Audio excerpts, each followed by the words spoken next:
মই 1টা বজাতে আহি পাব লাগিছিলে, কিন্তু ৰাতিপুৱা মই বটদ্ৰৱালৈ গৈছিলোঁ আৰু তাৰ পৰা ঘূৰি আহি গুৱাহাটীত আজি আমাৰ স্বাস্থ্য বিভাগত প্ৰায় 4,000 ল'ৰা ছোৱালীয়ে চাকৰি পাইছে। তেওঁলোকৰ নিযুক্তি পত্ৰ বিতৰণ আছিলে আৰু সেই কাৰণে আপোনালোকৰ মাজত আহি পাওঁতে মোৰ 1 ঘণ্টা পলম হ'ল, 45 মিনিট সময় পলম হ'ল। যি নহওক, আমি বহু দিনৰ পৰা অপেক্ষা কৰিছিলোঁ যে মহিলা উদ্যমিতাৰ পুঁজি আমি কেতিয়া পাম। আজি আমাৰ ইমান দিনৰ অপেক্ষাৰ অন্ত পৰিলে আৰু বজালী সমষ্টিৰ 28,805 গৰাকী মহিলাই আজি মহিলা উদ্যমিতা অভিযানৰ প্ৰথম কিস্তিৰ ধন লাভ কৰিব। আমাৰ অসমত ইতিমধ্যে আমি 50খনতকৈও অধিক সভা কৰিলোঁ আৰু 50টাতকৈও অধিক বিধানসভা সমষ্টিত আমি পুঁজি বিতৰণ কৰিলোঁ। যোৱা কেইদিনমান আগতে মই বৰপেটালৈ আহিছিলোঁ। আজি বজালীত 2 এদিনতে ভবানীপুৰ আৰু মানসত, অৰ্থাৎ আমাৰ বৰপেটা জিলাৰ আৰু বজালী জিলাৰ মহিলাসকলে খুব কম সময়ৰ ভিতৰতে সকলোৱে প্ৰথম কিস্তিৰ ধন লাভ কৰিব। অলপ আগতে আপোনালোকক আমি ভিডিঅ' এটা দেখাইছিলোঁ আৰু ভিডিঅ'টোত আপোনালোকে দেখিছে যে মহিলা উদ্যমিতাৰ পুঁজিৰে আমাৰ মহিলাসকলে ইতিমধ্যে কেনেকৈ হাতে কামে নিজৰ ব্যৱসায় আগবঢ়াবৰ কাৰণে চেষ্টা আৰম্ভ কৰিছে। আমাৰ অসমত সৰ্বমুঠ প্ৰায় 40 লাখ মহিলা নগৰ আৰু গাঁৱত ধৰি আত্মসহায়ক গোটৰ লগত জড়িত হৈ আছে। আপোনালোকে শুনি ভাল পাব যে আমাৰ এই মহিলাসকলৰ ভিতৰত 8 লাখ মহিলাই 40 লাখ সৰ্বমুঠ সদস্য আছে। 40 লাখৰ ভিতৰত 8 লাখ মহিলাই ইতিমধ্যে 1 লাখ টকাৰ ব্যৱসায় আৰম্ভ কৰিব পাৰিছে। অৰ্থাৎ আজি আমাৰ অসমত 8 লাখ লাখপতি বাইদেউ আছে। এই বাইদেউসকলে উপাৰ্জনো কৰিছে, বেংকৰ পৰা লোন লৈছে, গোটৰ পৰা লোন লৈছে, চৰকাৰৰ বিভিন্ন আঁচনিৰ সুবিধা লৈছে আৰু তেওঁলোকে আগবাঢ়ি গৈ আছে। আমাৰ অসমত সেলফ হেল্প গ্ৰুপসমূহে বেংকৰ পৰা এতিয়ালৈকে 15,000 কোটি টকাৰ লোন লৈছে আৰু সময়মতে লোনবিলাক উভতাই দিছে। তাৰ মানে আমাৰ অসমত মহিলাসকল এতিয়া পিছ পৰি থকা নাই। সকলো মহিলাই নিজৰ ঘৰুৱা দায়িত্বৰ উপৰিও পৰিয়ালটোৰ উপাৰ্জনক অলপ হ'লেও কেনেকৈ অৰিহণা যোগাব পাৰে তাৰ কাৰণে কাম কৰিছে। আৰু কিছুমান মহিলাই কাম কৰি কৰি কৰি ইমান আগুৱাই গৈছে যে তেওঁলোকে এতিয়া বছৰত 10 লাখ টকাৰো ব্যৱসায় কৰিব পৰা হৈছে। মই বজালীত খবৰ লৈছিলোঁ যে বজালীত এনেকুৱা কোন মহিলা আছে যি মহিলাই ইতিমধ্যে ভাল ব্যৱসায় কৰি আগবাঢ়ি যাব পাৰিছে। মোক আমাৰ বিষয়াসকলে মোক ক'লে যে আমাৰ বজালীৰ কণিমাৰা গাঁৱৰ পদুমী দেৱী বাইদেউ আছে। চাউলৰ পৰা পিঠা, সান্দহগুৰি আদি প্ৰস্তুত কৰে আৰু আমাৰ গ্ৰুপৰ পৰা 1 লাখ টকা লোন লৈ এতিয়া বাইদেৱে বছৰি 15,000, মাহত 15,000, বছৰি 1,80,000 টকাৰ উপাৰ্জন কৰে। মই সুধিছিলোঁ যে আৰু কোন আছে তেওঁলোকে মোক ক'লে যে বজালীৰ চৌধুৰীপাৰা গাঁৱৰ নিতুমণি চৌধুৰী বাইদেৱে গোটৰ বেংকৰ লিংকেজৰ পৰা 1 লাখ টকা ঋণ লৈ এতিয়া গাখীৰ মাছ মাংস কণী আদি বিক্ৰী কৰি বছৰত 1,82,000 টকাৰ ব্যৱসায় কৰে মই মাত্ৰ দুটা উদাহৰণ দিছো হয়তো আমাৰ ইয়াত এনে বহুত মহিলা আছে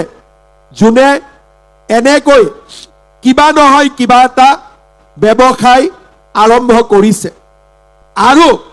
আমাৰ বহুত মহিলা আছে যোনে কিবা এটা কৰিব খোজে কিন্তু হাতত টকাটো নাই কাৰণে আগবাঢ়িব পৰা নাই এই মহিলা উদ্যমিতা আঁচনিয়ে যিসকলে আগত কিবা এটা কৰি আছিলে তেওঁলোককো সহায় কৰে আৰু যিসকলে কিবা এটা কৰিম বুলি মনত ভাবি আছিলে কৰিবৰ কাৰণে হাতত টকা পোৱা নাই তেওঁলোককো এই আঁচনিখনে সহায় কৰে এই আঁচনিখনত আমি অসমৰ 32 লাখ মহিলাক প্ৰথম পৰ্যায়ত 10,000 কৈ টকা দিম এই আঁচনিখনত 32 লাখ মহিলাক পুঁজি দিবলৈ যাওঁতে আমাক 3,200 কোটি টকাৰ প্ৰয়োজন হ'ব আমাৰ অসমত মহিলাসকলক কেন্দ্ৰ কৰি ইমান ডাঙৰ আঁচনি কেতিয়াও আগতে হোৱা নাছিল আজি আপোনালোকে চাওক বজালীতে হওক নলবাৰীতে হওক বৰপেটাতে হওক এনেকুৱা কোনো মিটিং নাই মিটিঙৰ টাইম হল 1 বজাত মহিলাসকল আহি পালে ৰাতিপুৱা 8টা বজাত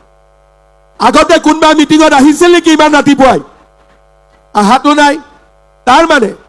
এই যে ৰাতিপুৱাই আহিছে তাৰ মানে কি বুজায় যে আপোনালোকে কিবা এটা কৰিব বিচাৰে চৰকাৰে সহায় কৰিলে আমি কিবা এটা কৰিব পাৰিম এতিয়া মোক আপোনালোকে কওকচোন এই 10,000 টকাটো আমি লম লৈ পেলাই কোনে কোনে আমি মোবাইল ফোন কিনিম কোনে কোনে নিকিনে হাত দাঙক সঁচাই হাত দাঙিছে নে এনে কৈছে সঁচাকৈ নিকিনেতো ঠিক আছে তাৰ মানে আপোনালোকে চাওক বহুতে মোক কয় যে টকা কেইটা পানীত পৰিব এতিয়া আপোনালোকে কওকচোন 1 বজাত মিটিং ৰাতিপুৱা 8টা বজাতে আপোনালোক আহিলে মোবাইল কিনিব নেকি নিকিনে তাৰ মানে আপোনালোকে টকা কেইটাৰ উচিত ব্যৱহাৰ কৰিব হয় নে নহয় মোৰ টকা কেইটা পানীত পৰিবনে ভাল ব্যৱহাৰ হ'ব অলপ ভাবি চিন্তি কওক পানীত পৰিবনে ভাল ব্যৱহাৰ হ'ব মোৰো বিশ্বাস আছে যে আমাৰ বাইদেউসকলে আমাৰ মাসকলে এই টকাটো এটা বাইদেউ কাগজখন মই লৈ ল'ম ইমান মহিলা মিটিঙত আহিছে আপোনালোক দুগৰাকীয়ে কথা ক'লে বাকীখিনিয়ে শুনিব নোৱাৰিব ধুনীয়াকৈ বহি থাকক মই যোৱাৰ সময়ত লৈ যাম হ'ব নহলে বাকীসকলে কথাটো শুনিব নোৱাৰিব নে ধুনীয়াকৈ বহি থাকক মই যাওঁতে লৈ যাম এটা কাম কৰ মা তেখেতসকলক লৈ আহি ষ্টেজৰ পিছফালে ৰখাই দে তেতিয়া ভাল কৰি আপোনালোক ঘূৰি পেলাই একদম তাতে আহি যাম তো এতিয়া আমাৰ এই টকাখিনি যদি আমি সৎ ব্যৱহাৰ কৰিব পাৰো তেতিয়াহ'লে চৰকাৰে ৰখি নাথাকে আপোনালোকক আমি আকৌ সহায় কৰিম কাৰণ আমি বিচাৰো যে আমাৰ মহিলাসকলে নিজৰ ভৰিৰ ওপৰত নিজে থিয় দিয়ক আজি আমাৰ বজালীত এটা দুগ্ধ উৎপাদনৰ এটা ডাঙৰ আন্দোলন এটা আৰম্ভ হৈছে আজি আমাৰ মহিলাসকলে তাঁতশালত কাম কৰিব পাৰে গৰু গাই গৰুৰ জৰিয়তে গাখীৰৰ ব্যৱহাৰ কৰিব পাৰে ৰঞ্জিত দাসে ধান ক্ৰয়ৰ কথা ক'লে আমি আজি ৰাইজৰ পৰা ধান কিনো আমি সৰিয়হ কিনো চৰকাৰে আপোনালোকে বোৱা গামোচাখনো চৰকাৰে কিনিব বিচাৰে আমাৰ লক্ষ্য হ'ল আমি আপোনালোকক ট্ৰেইনিংও দিম আমি আপোনালোকক টকাও দিম আৰু আপোনালোকৰ উৎপাদিত সামগ্ৰীসমূহৰ যাতে ভাল ব্যৱহাৰ হয় তাৰ বাবেও আমি আপোনালোকক সহায় কৰিম আজি কেইদিনমানৰ পৰা মই আৰু এটা আঁচনি ভাবি আছো যেনেকুৱা আমাৰ চৰকাৰী কাৰ্যালয়বিলাকত আমি বিভিন্ন বস্তু কিনো হস্পিটালত আমি বেডশিট কিনো আঁঠুৱা কিনো অফিচত আমাৰ কেণ্টিন হয় সভা সমিতি হলে আমি বিভিন্ন ধৰণৰ অতিথি আদৰাৰ ব্যৱস্থা লওঁ আজি চৰকাৰে এই বস্তুবিলাক আজি আমি বাহিৰৰ পৰা নিকিনি ইচ্ছা কৰিলে আমি আত্মসহায়ক গ্ৰুপৰ পৰাও আমি কিনিব পাৰো যাতে আমাৰ গ্ৰুপৰ মহিলাসকলৰ ইনকাম বাঢ়ি যাব পাৰে আজি আপোনালোকে চিন্তা কৰক আমাৰ বজালিত নতুনকৈ ডিসি অফিস হৈছে কেণ্টিনখন কাক দিছো কোনোবা এটা গোটক দিছো আমাৰ ইয়াতে কোনোবা এটা নতুন অফিস আহিছে তাৰ কেণ্টিনখন চলাবৰ কাৰণে কাক দিছো কোনোবা এটা মহিলা গোটক দিছো আমি লাহে লাহে চৰকাৰে বিভিন্ন ধৰণে চৰকাৰৰ মিটিং আছে গামুচা কিনিব লাগে আমি দোকানত গামুচা নিকিনি আমি গোটৰ পৰা গামুচা কিনিব পাৰো 15 আগষ্ট 26 জানুৱাৰী আমাক জাতীয় পতাকা লাগে আমি গ্ৰুপৰ পৰা জাতীয় পতাকা বনাব পাৰো আমি বহুত কাম কৰিব পাৰো যাৰ জৰিয়তে আমাৰ মহিলাসকলক আমি আগুৱাই লৈ গৈ থাকিব পাৰিম সেই কাৰণে এই মহিলা উদ্যমিতা আঁচনিখন কেৱল 10,000 টকা দিয়া আঁচনি নহয় ইয়াৰ এটা ডাঙৰ লক্ষ্য আছে এই লক্ষ্যটো হ'ল আমাৰ মহিলাসকলক নিজৰ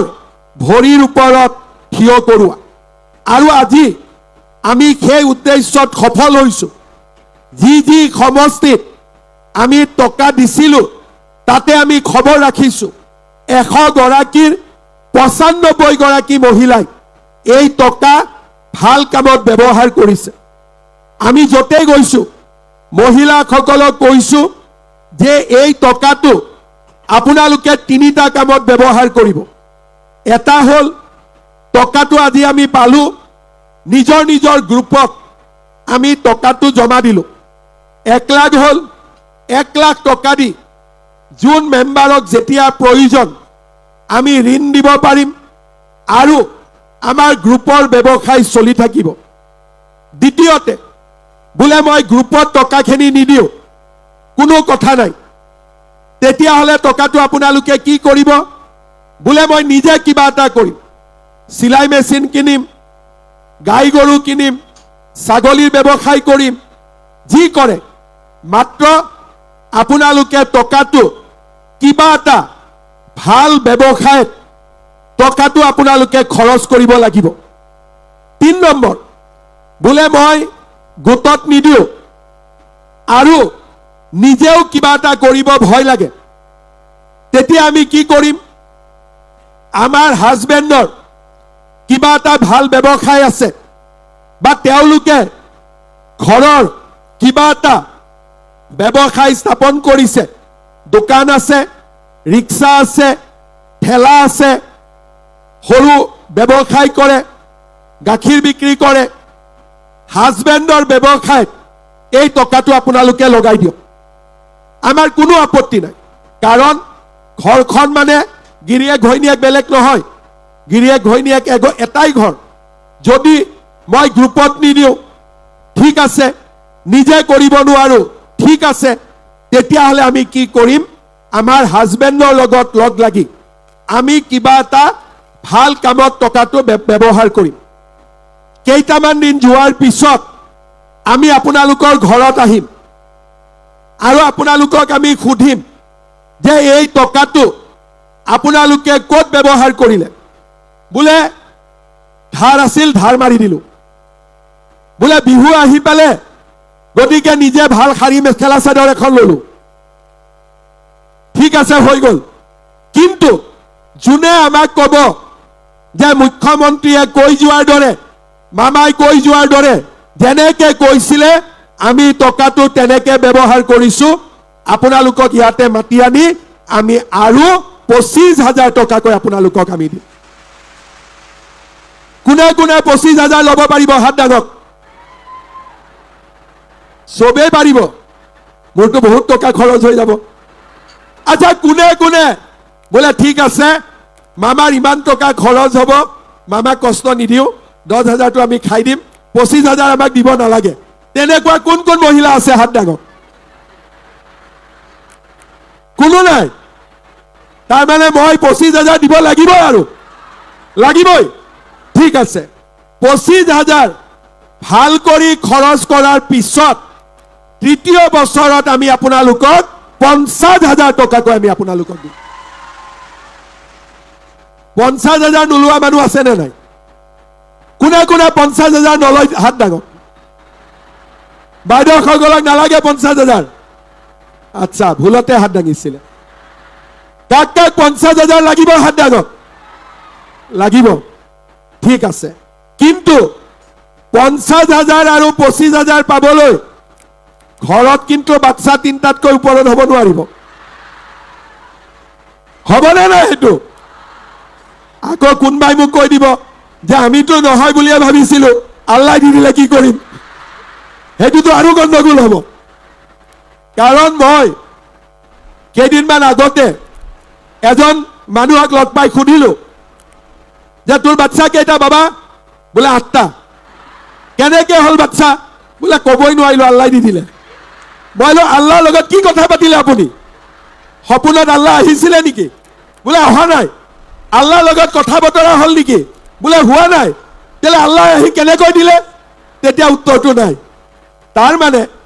বাচ্চাৰ জন্ম কোনে দিয়ে গিৰিয়েক আৰু ঘৈণীয়েকে কথা পাতি বাচ্চাৰ জন্ম দিয়ে আল্লাহটো নিদিয়ে সেই কাৰণে মই সকলোকে বুজাও যে আমি ইমান বাচ্চা জন্ম দিব লাগে যাক আমি মানুহ কৰিব পাৰো কিন্তু 8টা 9টা বাচ্চা জন্ম দিলে কোনোবাই বাচ্চাক মানুহ কৰিব পাৰিব নেকি কওকচোন পাৰিব নেকি কওকচোন সেই কাৰণে এই আঁচনিখনত আমি 10,000 ৰ পৰা 25,000 25,000 ৰ পৰা 50,000 আমি দি গৈ থাকিম খালি মোৰ এটাই অনুৰোধ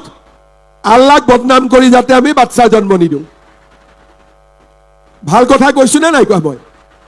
কৈছো নে নাই ভাল কথা এতিয়া আৰু এটা নিয়ম কৰিছো যে কাৰোবাৰ ঘৰত ইমান ধুনীয়া মা আছে বাইদেউ আছে গিৰিয়েকটোৱে বোলে আকৌ এটা বিয়া কৰাই নিলে বোলে দুটা বিয়া কৰালে দুদিনৰ পিছত তিনটা কৰালে তিনটাৰ পিছত চাৰিটা কৰালে কিয় কৰালে চাৰিটা বোলে নহয় আমাৰ ধৰ্মই কয় নহয় চাৰিটালৈকে কৰিব পাৰো এতিয়া আমি নিয়ম কৰিছো অসমত হিন্দু হওক মুছলমান হওক কোনবাই যদি এগৰাকীতকৈ দ্বিতীয় গৰাকী বিয়া কৰাই 7 বছৰ জেলত যাব লাগিব হাত তালি মাৰিছা তোমাৰ ঠিক আছে দে আজি ঘৰত গৈ গিৰিয়েক কবি মই কোৱা বুলি তাৰ মানে আজি অসমত মহিলাসকলে উদ্যমিতা পাওক মহিলাসকলে ঘৰত সন্মান পাওক আৰু মহিলাসকল আগবাঢ়ি যাওক তাৰ বাবে আজি আমি সকলো প্ৰকাৰৰ চেষ্টা কৰিছো আজি বজালী সমষ্টিত 30,000 মহিলাই অৰুণোদয় আঁচনি লাভ কৰিছে যাৰ ঘৰত বা নিজে বা নিজৰ ঘৰত অৰুণোদয় পাইছে হাত দাঙক হাতবোৰ দাঙি ৰাখক যোনে যোনে পাইছে এতিয়া কোনে কোনে পোৱা নাই হাত দাঙক অকণমান মহিলা নোপোৱাকৈ আছে কিন্তু আপোনালোকৰ ঘৰত কোনবাই পাইছে তেওঁ হাত নামাওক যোনা যাৰ ঘৰত এটাও অৰুণোদয় পোৱা নাই তেওঁলোকে হাত দাঙক ঠিক আছে 1,000 আছে বাইদেউ পোৱা নাই একদম মই মনত ৰাখিলো ইয়াতে বেছি মহিলা নহয় 1,000 মহিলা এনেকুৱা আছে যাৰ ঘৰত অৰুণোদয় আঁচনি পোৱা নাই আমি নিশ্চয় তেওঁলোকৰ কাৰণেও ব্যৱস্থা কৰিম কিন্তু যিসকলে অৰুণোদয় আঁচনি পাই আছে 1 জানুৱাৰী তাৰিখে মই আৰু এটা ভাল খবৰ আপোনালোকক দিম যিসকলে অৰুণোদয় পাই আছে লাগিব নে নাই ভাল খবৰ কাক কাক নালাগে হাত দাঙক কাক কাক লাগে হাত দাঙক এতিয়া বঢ়িয়া এতিয়া আপোনালোকে চাওক মহিলা উদ্যমিতা পালে অৰুণোদয় পালে অৰুণোদয় কোন তাৰিখে আহে 10 তাৰিখে 8 তাৰিখৰ পৰা গিৰিয়েকে ঘৈণীয়েকক সুধি থাকে এই বেংকত খবৰ লৈছিলে না অৰুণোদয় আহিলে নে নাই হয়নে নহয় আৰু বেংকলৈকে মটৰচাইকেল স্কুটাৰ এখন লৈ আহে নে নাহে আহে আজি আমাৰ অৰুণোদয় আঁচনিয়ে পৰিয়ালৰ ভিতৰত মহিলাগৰাকীৰ সন্মান বৃদ্ধি কৰিছে আমাৰ চৰকাৰে উদ্যমিতা দিছে অৰুণোদয় দিছে আৰু মোদী ডাঙৰীয়াই আমাক বিনা পইচাত চাউল দিছে চাউলৰ লগত আমি দালি নিমখ আৰু চেনি দিয়াৰো ব্যৱস্থা কৰিছো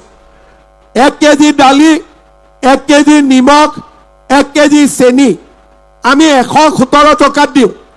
আপোনালোকে দোকানীক 120 টকা দিয়ে 3 টকাটো ঘূৰাই দিয়ে নে নিদিয়ে দিয়ে নে নিদিয়ে একদম ভাল কৰি কওকচোন 3 টকাটো নিদিয়ে লজেন্স এটা দিয়ে নে নিদিয়ে সেইটো নিদিয়ে সেইকাৰণে 1 তাৰিখৰ পৰা খুচুৰা টকা নালাগে 100 টকা দিব